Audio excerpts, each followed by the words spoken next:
លំហាត់ទី44នេះគឺលំហាត់ហ្នឹងល្អខ្លីប៉ុន្តែល្អដោយសារតែវាជាប្រសំរវាងពីរផ្នែកគឺតាក់ទងទៅនឹ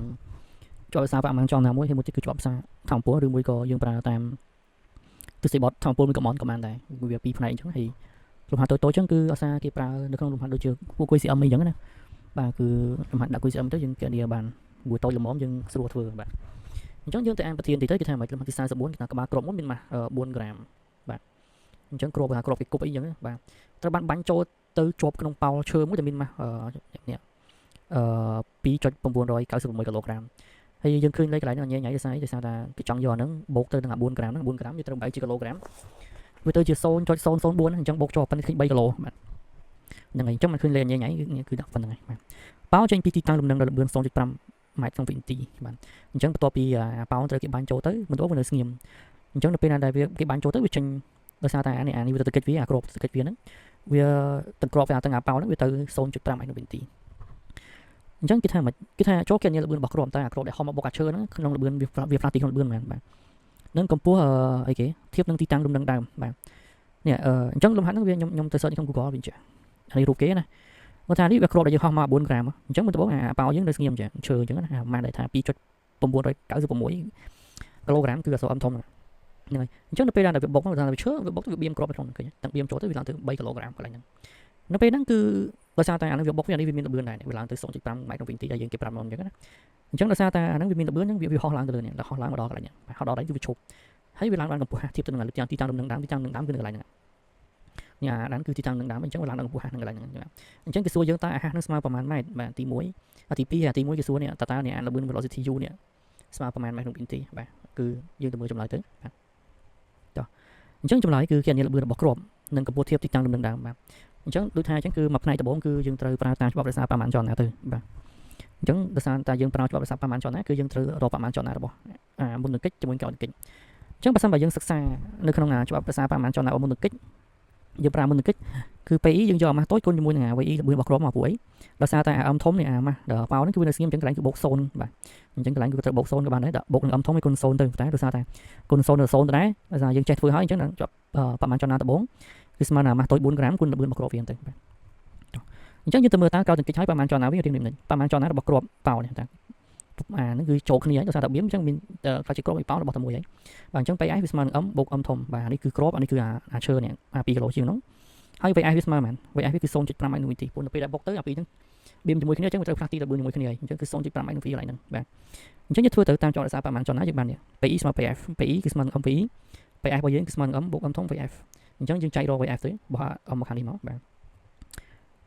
ទអីច្រឡំមិនរក VI រក VI សំទោសអញ្ចឹងយើងបោះ VI ទៅនេះបោះ VI ទៅខាងនេះបាទបោះ VI ទៅវាទៅជាគេ m បូក m ធំចែកនឹង m តូចគុណ VF អញ្ចឹងខ្ញុំសេកន្លែងនេះតិចក៏បានដែរបាទ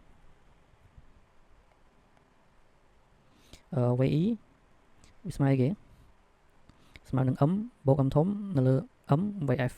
បាទអញ្ចឹងបើថាខ្ញុំសរសេរទៅវារៀងខុសគេទីកន្លែងនេះខ្ញុំចង់ដាក់ m មួយគ្នាអញ្ចឹងដោយសារតែខ្ញុំចង់ថាយើងបាច់បំបែកខ្នាតទេបើសិនបំបែកខ្នាតដូចគ្នា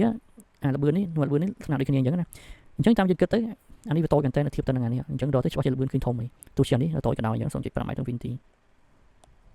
ីអញ្ចឹងជួនលេខចូលទៅអានេះគឺ4ក្រាមហ្នឹងវាទៅដល់13គីឡូក្រាមអានេះគេឲ្យគីឡូក្រាមសត្វទុកតែទ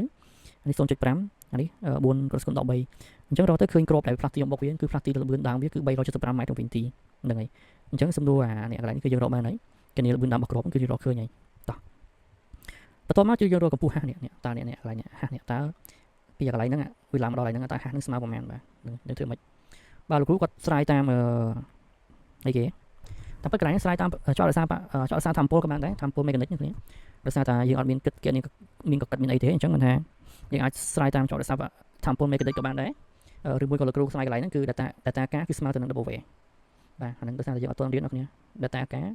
រវាស្មើទៅនឹង command ដែលធ្វើអំពើទៅលើអាក្របជាមួយនឹងប៉ោលហ្នឹងណាបាទអញ្ចឹង data ការដោយសារតែវាឡើងមុនដំបូងវាមិនមានអីល្បឿនវា VF នេះកន្លែងនេះទៅមើលរូបអញ្ចឹងនេះចេញទៅមានល្បឿន VF កន្លែងហ្នឹងចេញទៅមានល្បឿនបុកប៉ាំងគិតទៅអាខ្លាចគៀនខាងនេះគ្ន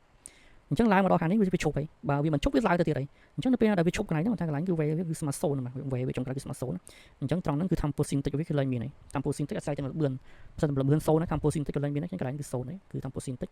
អញ្ចឹង tempo synthetic ដើមស្រេចបក tempo synthetic ដើមស្មើទៅនឹង command ដែលមានអំពើទៅលើវាបាទហើយយើងគិតទៅ command អំពើទៅលើវាគឺទំនាញដីនោះគ្នាទំនាញដី cái cứ smart ទៅនឹង W តើកម្លាំងណាដែលមានអំពើទៅលើអាហ្នឹងអញ្ចឹងមានកម្លាំងទំនាញដី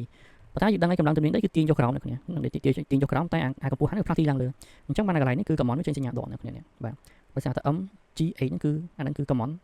របស់អាដែនទំនាញដីដែលមានអំពើទៅលើអាប៉ោដែលយើងសិក្សាហ្នឹងបាទអញ្ចឹងបានដាក់សញ្ញាដកពួកអីកម្លាំងទំនាញដីវាទាញចុះក្រោមហើយអាហារហ្នឹងផ្លាស់ទីឡើងលើផ្ទុយគ្នាបាទអញ្ចឹងយើងរកទៅបំលាស់ទីជាមួយនឹងកម្លាំងផ្ទុយគ្នាយើងដាក់សញ្ញាដកកន្លែងហ្នឹងហ្នឹងហើយអញ្ចឹងយើងស្រាយមកអាកន្លែងនេះសញ្ញាដកមួយសញ្ញាដកនេះអស់ហើយបាទ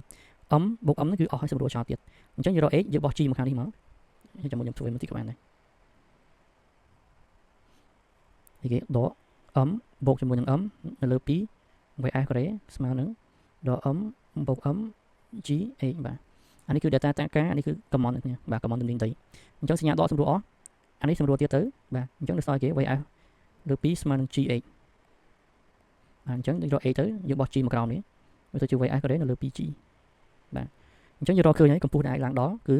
យើងយកល្បឿន 0.5 អាំងទីលើកជាការ៉េទៅចែកនៅនឹង2ដង J ជួនលេខចូលទៅឃើញឡើងបានប្រហែលនេះ 1.27 គុណ10សេគុណដក2ម៉ែត្របានតែ 1.27 សង់ទីម៉ែត្រនេះបាទអរគុណច្រើន